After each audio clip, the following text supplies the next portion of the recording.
Coronavirus en Italie, après 2 journées consécutives de baisse, le nombre de morts repart à la hausse.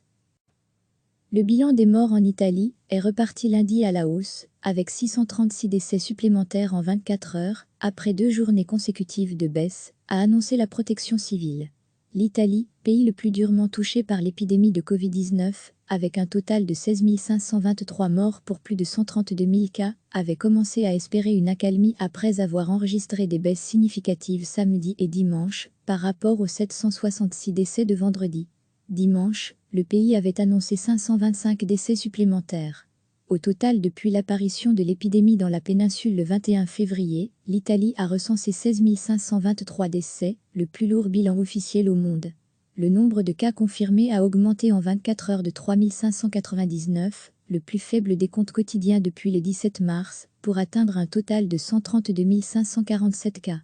Le pays compte 3 898 personnes en réanimation, soit 79 de moins que dimanche. Cela fait maintenant 3 jours consécutifs que ce nombre diminue. Recevez chaque matin l'essentiel de l'actualité. Le bilan des morts en Italie est reparti lundi à la hausse, avec 636 décès supplémentaires en 24 heures, après 2 journées consécutives de baisse, a annoncé la protection civile.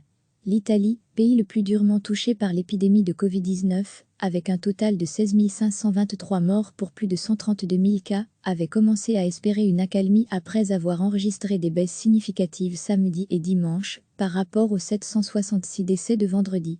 Dimanche, le pays avait annoncé 525 décès supplémentaires.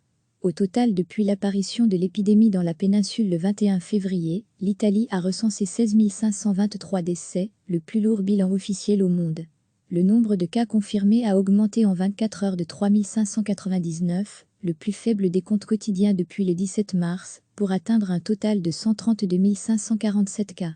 Le pays compte 3 898 personnes en réanimation, soit 79 de moins que dimanche. Cela fait maintenant 3 jours consécutifs que ce nombre diminue. Cliquez sur s'abonner pour recevoir les dernières nouvelles.